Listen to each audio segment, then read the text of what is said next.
मैं तालिब मौला हूँ मेरे इश्क़ निराला,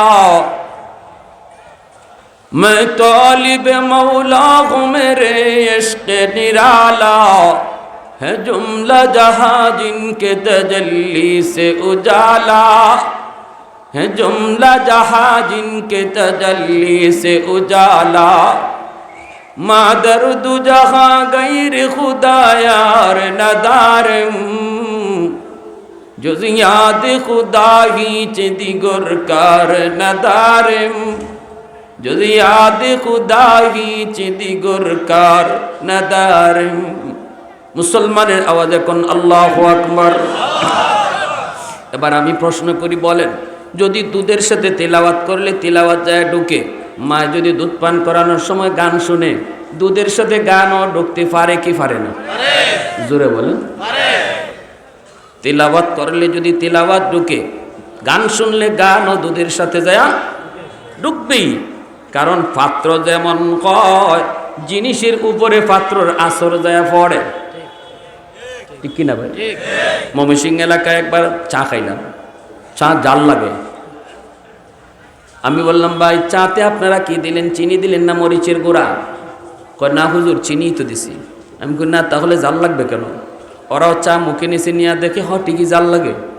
ঘটনা কি? তদন্ত করে দেখা যায় তরকারির পাতিলে চা জাল দিছে। তরকারির পাতিলে চা জাল দিলে যদি তরকারির জাল চার মধ্যে আসতে পারে, বোঝা গেল পাত্রের আসর জিনিসও পড়ে, ঠিক না? আমি মা, আমি বাবা, আমার সন্তানের পাত্র, এই পাত্রের আসর যারা সন্তানের উপরে পড়বে, আমি বাবা মাকে, আমি বাবা আমি মা দুজনে ঝগড়া করি, বাবাই খালি মারে বাংলা গাইল দেয়, আসেনি না? শহরে বন্দরে কম, কিন্তু গ্রামে গঞ্জে এই প্রতিটা গাইলের আসর আমার সন্তানের উপরেও দেয়া পড়তেছে। আমি মনে করতেছি আমি তো গাইল দিতেছি আমার বউরে, জি না, এই প্রতিটা গাইলের আওয়াজ এই সন্তানের দেমাগে গিয়া পড়তেছে, লাগতেছে। এই সন্তান বড় হওয়ার পরে এই গালিটাই দিবে যেটা সে রেকর্ড করে রাখছে।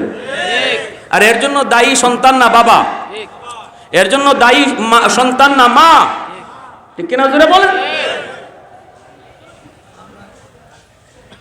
এজন্য আমরা আলোচনাটা করতেছি, বুঝাইতেছি যে আমাদের রোগটা কোথায়, আগে রোগ ধরেন তারপরে চিকিৎসা করেন।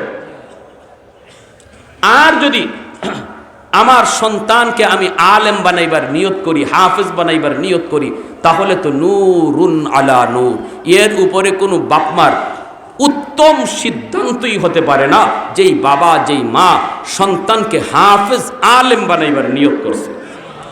আল্লাহু আকবার।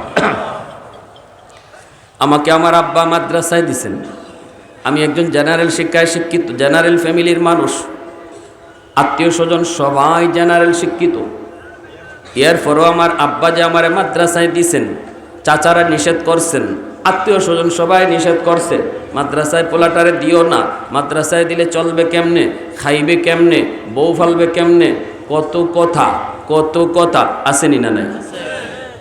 আব্বা বলছেন আমি এত কিছু বুঝি না, আমি উলামায়ে কেরামের জবানে শুনছি মানুষ সৃষ্টির আগেই আল্লাহ রিজিক পাঠায় দিছে, মানুষ পাঠাইবার আগে আল্লাহ তার রিজিক পাঠাইছে, অতএব এত কথা বুঝি না, আমি আমার সন্তানকে মাদ্রাসায় দিব।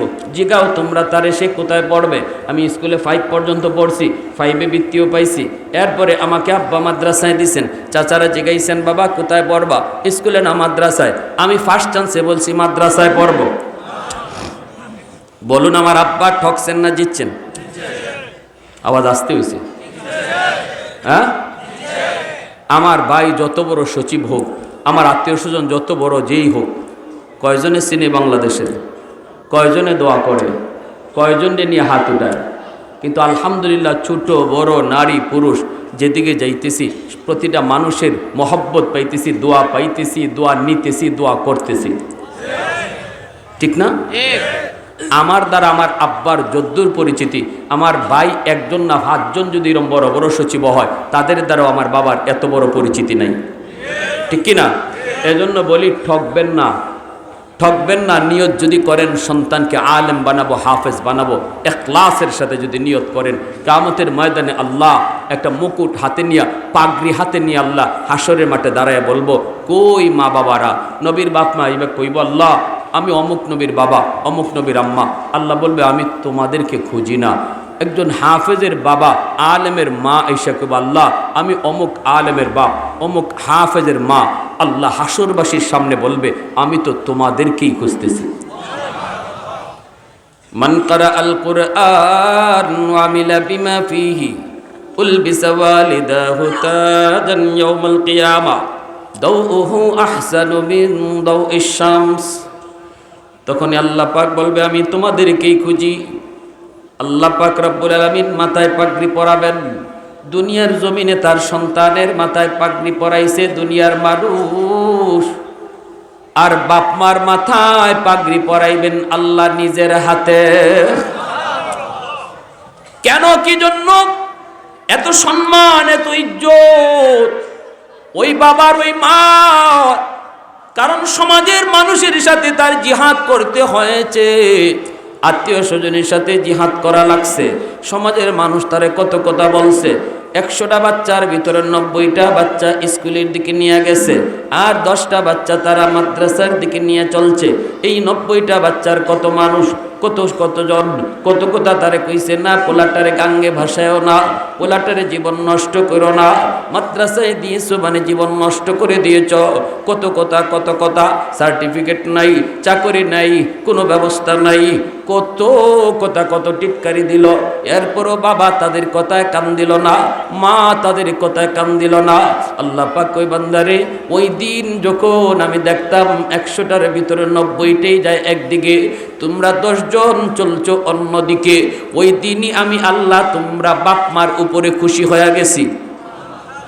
আমি আল্লাহ ওই দিনই তোমাদের জন্য পাগড়ি বানায় রাখছি। পাগড়ি, সন্তান হাফেজ হওয়ার পরে পাগড়ি নিবে মাথায় মানুষের কাছ থেকে, আর তোমরা বাপ মার মাথায় পাগড়ি পরাইমু আমি আল্লাহ নিজের হাতে।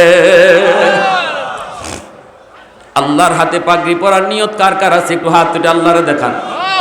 আল্লাহ তুমি কবুল করো। সবাই বলেন আমিন, আরো জোরে বলেন আমিন।